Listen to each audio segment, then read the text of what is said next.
Hello students, welcome back.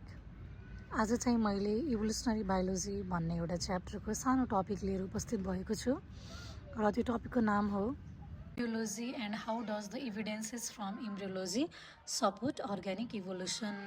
इम्ब्रियोलोजीले कसरी organic इभोल्युसनको थ्योरिजहरूलाई support गर्छ भन्ने कुरा छ।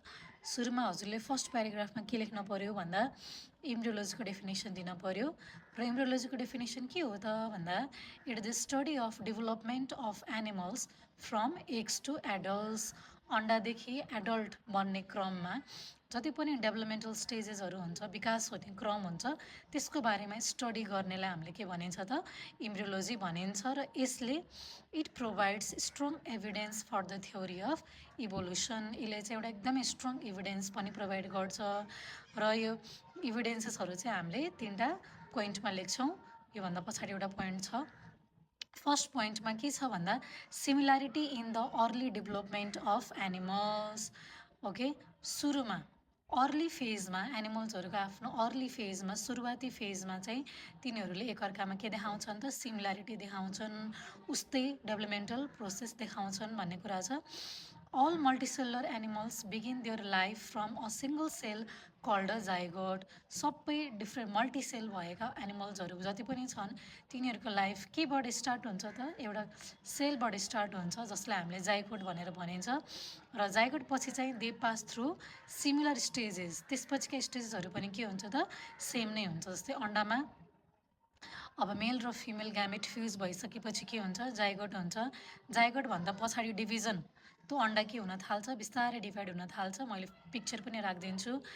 क्लिभेज, मोरुला, ब्लास्टुला, ग्यास्ट्रुला भन्ने स्टेजेस हुँदै हुँदै अन्तिममा के बन्छ त formation of 3 germ layers, ectoderm, endoderm, mesoderm भन्ने तीनवटा बडीको लेयर बनाउँछ। र यही लेयरबाट बडीमा जति पनि अर्गान्सहरू छन्, ब्रेन, हार्ट, स्टोमक, लङ्स, सबै स्किन, सबै यही इक्टोडर्म, इन्डोडर्म र मेजोडर्मबाट बन्छ है। भनेपछि सबै मल्टिसेलुलर एनिमलको सुरुवाती अर्ली डेभलपमेन्ट केबाट हुने रहेछ त सिमिलर स्टेजेसबाटै हुने रहेछ। These layers later form all organs of the body. In early stages, embryos of different animals are very similar, but later they become different as development continues. सुरुवाती फेजमा एकै किसिमको डेभलपमेन्ट हुन्छ, तर पछि चाहिँ त्यो फरक हुँदै जान्छ भनेर भनेको छ यो सेन्टेन्सले है।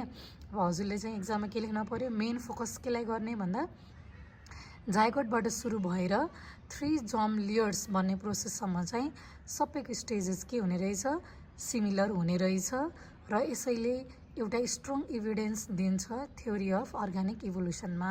यो चाहिँ फर्स्ट पोइन्ट भयो। सेकेन्ड पोइन्टले के भन्छ भन्दाखेरि सिमिल्यारिटी इन भर्टिब्रेट इम्ब्रियोज है। भर्टिब्रेटहरूको इम्ब्रियोज पनि सुरुवाती फेज पनि के हुने रहेछ त सिमिलर हुने रहेछ।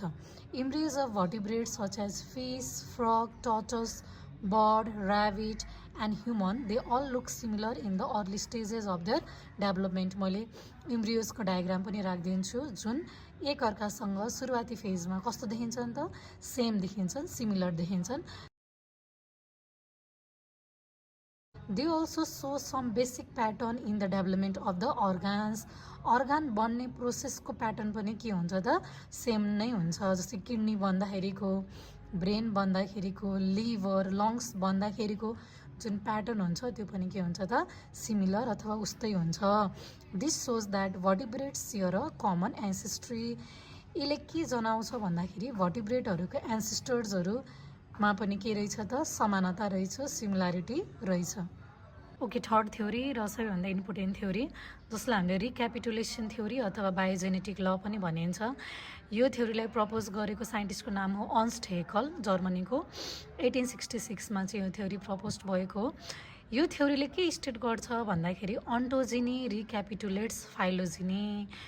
यो लाइनले भन्न खोजेको के हो भन्दाखेरि अर्गानिजमले आफ्नो पूर्वजको क्यारेक्टरलाई, पूर्वजको बडीमा भएको स्ट्रक्चरलाई के गर्छ रिपिट गर्छ during it's development, which means organism repeats its ancestral history during its development। जस्तै तल एक्जाम्पल पनि छ, एक्जाम्पलबाट पनि बुझ्न सकिन्छ।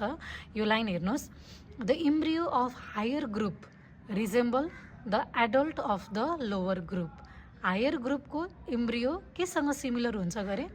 लोवर ग्रुपको एडल्टसँग सिमिलर हुन्छ। एउटा एक्जाम्पलबाट हामीले बुझ्न सकिन्छ। You can compare embryo of higher ग्रुपलाई हामीले फ्रगको ट्याडपोलसँग कम्पेयर गरौँ र एडल्ट अफ लोवर ग्रुप एडल्टलाई हामीले फिससँग कम्पेयर गरौँ। अब के भनेछ? हायर ग्रुपको इम्ब्रियो केसँग सिमिलर हुन्छ अरे? एडल्ट अफ लोवर ग्रुप भनेपछि फ्रग ट्याडपोल, फ्रगको बच्चामा के देखिन्छ भन्दाखेरि गिल्स एन्ड टेल। गिल्स के को लागि? रेस्पिरेसन गर्नको लागि, र टेल स्विमिङ गर्नको लागि, लोकोमोसन गर्नको लागि। बच्चा बेलामा, इम्ब्रियो बेलामा चाहिँ यो देखिन्छ, तर पछि गएर चाहिँ यो एडल्ट बेलामा के हुन्छ? गिलको प्लेसमा लङ्स आउँछ, टेल चाहिँ हराएर जान्छ। तर बच्चा चाहिँ केसँग सिमिलर छ त? Showing same similar ancestry like that of the fish adult है। एडल्ट फिस र इम्ब्रियो अफ फ्रग के छ त? सिमिलर छ। यही कुरा यो माथिको सेन्टेन्सले भन्न खोजेको। अर्को इक्जाम्पल पनि छ यहाँ हेर्नुहोस्, लार्भा अफ हार्डमानिया। यो चाहिँ युरोकोडाटा, कोडाटाभित्रको सबफाइलम युरोकोडाटामा पर्ने अर्गानिजमको नाम हो। मैले डायग्राम राखिदिन्छु। यसको पनि लार्भामा के देखिन्छ? नोटोकड देखिन्छ। नोटोकड भनेको rod like structure, supporting skeleton structure हो जुन कोडेटामा देखिन्छ है। नोटोकड एन्ड टेल, लार्भामा नोटोकड पनि हुन्छ, टेल पनि हुन्छ, तर एडल्ट भइसकेपछि त्यो हराएर जान्छ। जसरी यहाँ गिल्स र टेल फ्रगमा हराएर गएको थियो, त्यस्तै हार्डमानियामा पनि एडल्टको बेलामा त्यो हराएर जान्छ है। लास्टमा हजुरले कन्क्लुजनमा के लेख्न सक्नुहुन्छ? Embryology shows that early embryos of different animals are similar. सुरुवाती फेजमा जति पनि इम्ब्रियोहरू छ, चाहे त्यो फिस होस्, फ्रग होस्, त्यसपछि रेप्टाइल्सको, बर्ड्सको, ह्युमन बिङ्सको, सबैको सिमिलर हुन्छ र तिनीहरूको डेभलप हुने फेज जस्तै जाइगोटबाट के बन्यो? क्लिभेज, मोरुला, ब्लास्टुला, ग्यास्ट्रुला, अनि तिनवटा जर्मेसन, तिनवटा जर्म लेयर जुन इक्टोडम, मेजोडम, इन्डोडम भन्ने क्रम थियो, त्यो सबै के हुन्छ? सिमिलर हुन्छ। Supporting the idea of evolution and common ancestry. एकै नासले, एकै तरिकाले यिनीहरू डेभलप हुँदै अगाडि बढेका रहेछन् भन्ने कुरा अहिले कन्क्लुड गर्छ। Okay, I hope you understand. Thank you so much. आजको लागि यति नै।